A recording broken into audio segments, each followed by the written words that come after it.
Bonsoir à tous et bienvenue dans cette nouvelle édition d'Info Soirée. Voici le sommaire. Toujours aucune trace de l'officier Boudeuse et de son ami Mathieu au souffleur. Les deux hommes s'y étaient rendus pour une partie de pêche hier et ne sont pas retournés. La NCG et l'hélicoptère de la police mobilisés pour les retrouver. Témoignage dans cette édition. Une vingtaine de Chagossiens sont de retour après une visite de 10 jours sur leur île natale. Ils y avaient été exilés par la force il y a 50 ans.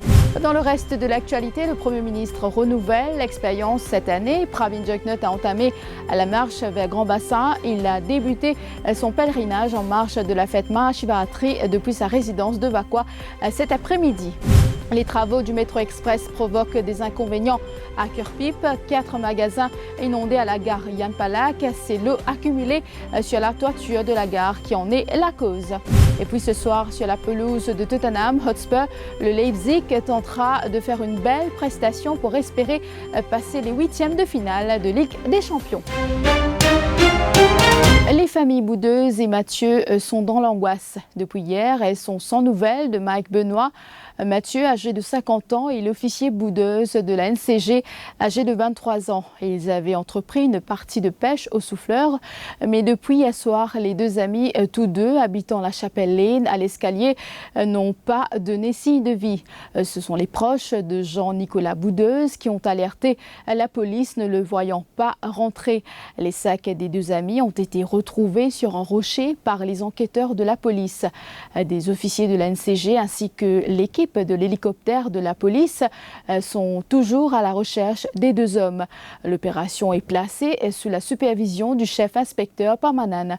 Témoignage de Marie-Paul Priscille Boudeuse, la mère de Jean-Nicolas. Mon garçon, depuis hier tantôt, tout 4h30, il a une sortie. Il a maintenu prendre ce sac, prendre ce linge, mais il a fait un peu de guidage, ça m'a tout dit. Il prend ce linge, ce sac, il met sur canson, il prend il a il peut papa il peut la mer quoi. Hier soir mais il pas venir. Dès grand matin mais vrai il pas rentrer. Il était à attendre pour rentrer. Depuis ça moi pas tout il pour venir pas venir. 6h c'était une sortie de motocyclette. Une petite sa bicyclette rouge à côté de son camarade. Une jambe gagne là, une jambe ici là-bas il me veut pas téléphone on va ça moi pas gagner plus que ça. Après il y a le bonheur comment il jamais restant dehors. La police il m'a une sur là. Et la même mauvaise, je pense qu'on gagne. Quand il gagne, je pose le téléphone, moi direct. Ça me plaît attendre.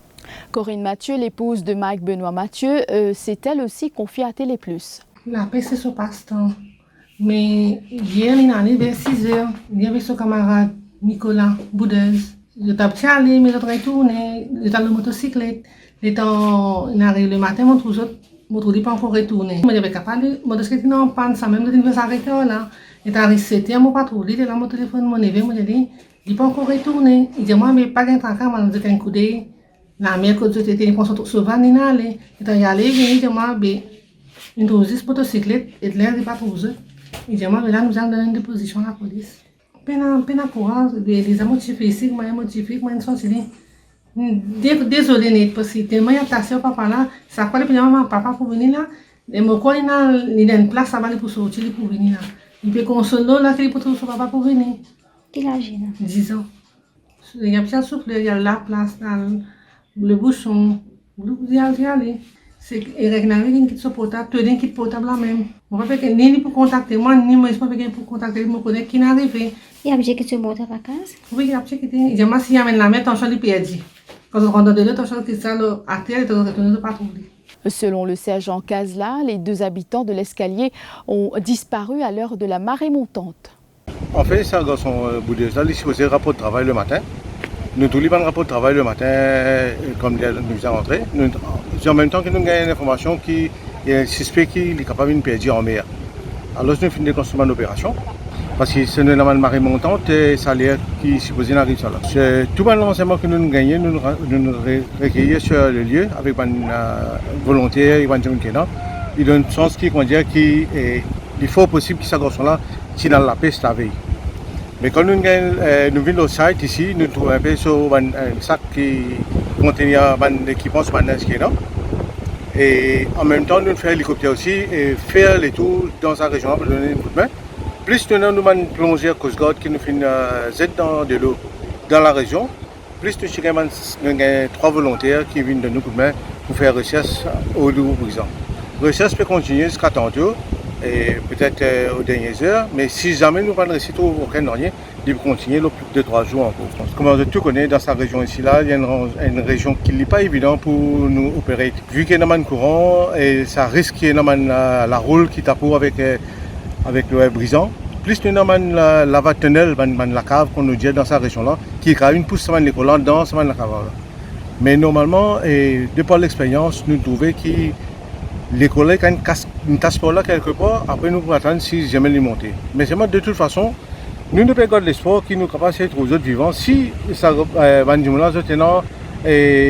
la présence d'esprit, c'est maintenir les autres à flot. Si nous sommes des autres, maintenir les autres à flot, nous dansons les autres. Je vous retrouve après la pause.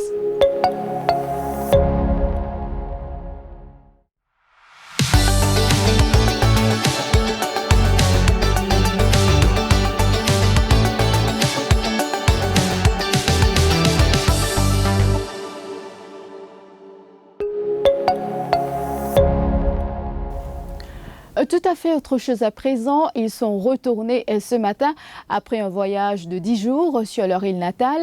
Une vingtaine de Chagossiens vivant à Maurice et en Angleterre ont eu la chance d'entreprendre ce voyage grâce aux Britanniques.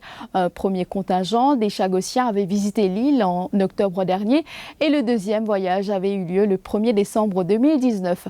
Rappelons que la Grande-Bretagne a décidé de faire fi à la pression internationale en gardant entre ses mains l'administration de l'archipel, contrairement à ce qui lui a été demandé.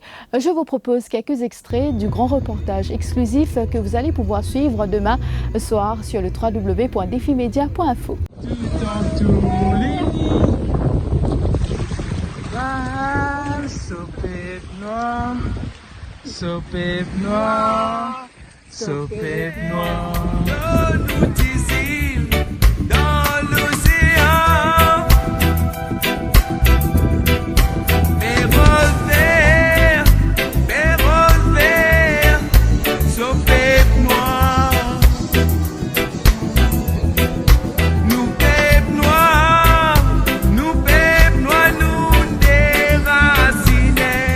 C'est à 13h15 ce mercredi que le Premier ministre Pravin Jugnauth, son épouse Kobita et leurs 2 filles ont quitté leur domicile familial à Vakwa pour entamer en marchant le pèlerinage de Mahashivaratri.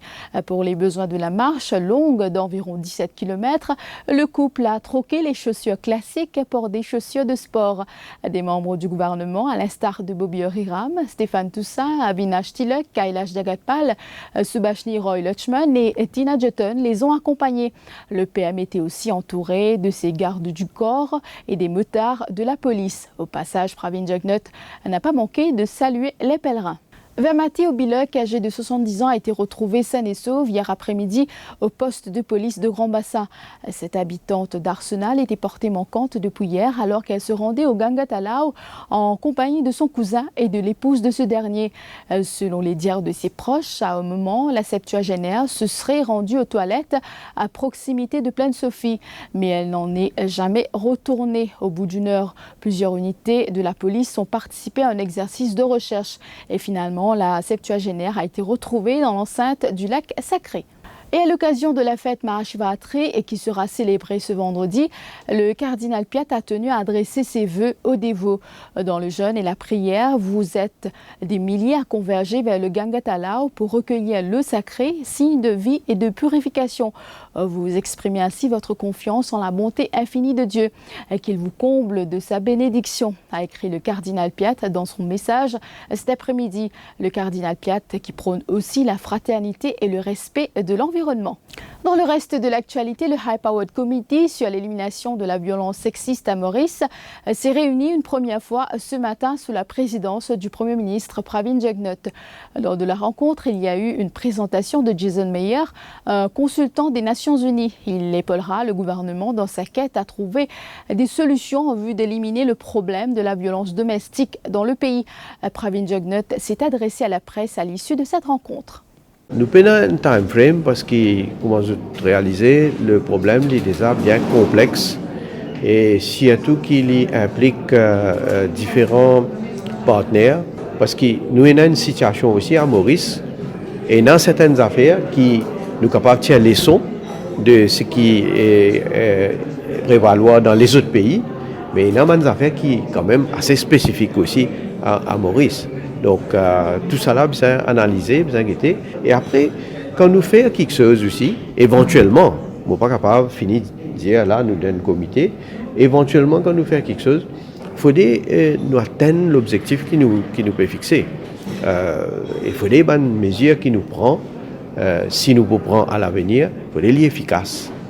Est-ce qu'il y a une mesure qui tenait à cœur personnellement ou même qui vous a content changer? Mon pas envie à ce stade rentre dans une mesure ou quelques mesures en particulier parce que le but justement de sa réunion de haut sommet là, c'est justement pour nous gagner un point de vue de tous les membres et aussi bien sûr certainement les techniciens pour nous capables là pour nos propres réflexions et là le gouvernement va prendre une décision qui est bizarre. Je vous le disais au sommaire, 4 magasins situés à proximité de l'ancienne gare Yann Palak à Cœur-Pipe inondés cet après-midi. C'est l'eau accumulée sur la toiture qui s'est déversée sur ces commerces. Des travaux liés au métro express, vous le savez, sont actuellement en cours dans la ville Lumière. Les commerçants ne cachent pas leur colère. Toutes leurs marchandises ont été endommagées, disent-ils. Le témoignage de la propriétaire d'un de ces magasins qui s'est confié à Elodie Demen. Asta en delo vini ma de tsunami comme ça. C'est rentre dans magasin partout, en delo extra sale, gomo de Caslago. Tout ça de mettre métallique, de mettre tout. Mais seulement c'est traverse en vini. Ils sont là-haut, là-haut. C'est un carré même bassin ça. Tout ça là qui tombe là ça de l'eau là fini là là au l'italien coupe ça une casse ça une délire de l'eau là tout ça côté une route côté un magasin depuis là-haut. Moi même pas connais mais crier de l'eau d'une l'eau moi me tromper me dire comme ça que ça de l'eau là sorti que ça de l'eau là sorti parce que soleil de haut. Là nous panier ça va aller de l'eau nous a tout ce kilos la table trempée nous a soulier nous a tout soulier tout ça va te gâter là avec des enfants à l'école galoper rentrer nous les enfants à l'école sont trempés. Et puis parlons football pour clore cette édition avec la suite des huitièmes de finale aller de la Ligue des Champions ce soir. 2 rencontres sont au programme, à commencer par ce duel entre Tottenham et le Leipzig. Situation compliquée pour les Spurs qui devront faire sans plusieurs de leurs attaquants. Harry Kane et Heung Min Son sont indisponibles pour blessure alors que se dresse sur leur route le RB Leipzig, étonnante et séduisante formation allemande qui dispute pour la première fois de son histoire un huitième de finale. Le Leipzig est une équipe d'outsiders, certes, mais elle possède les moyens de faire trembler les grands d'Europe, deuxième en Bundesliga, à une longueur du Bayern Munich, les Blancs et Rouges. La rencontre est programmée pour minuit. Et puis dans l'autre huitième de finale, aller de la soirée, l'Atalanta Bergame reçoit le FC Valence, coup d'envoi à minuit. Voilà, c'est la fin de cette édition d'Info Soirée. Merci de l'avoir suivi et bonne soirée sur toutes les plateformes du Défi Média Group. L'info en continu sur le www.defimedia.info.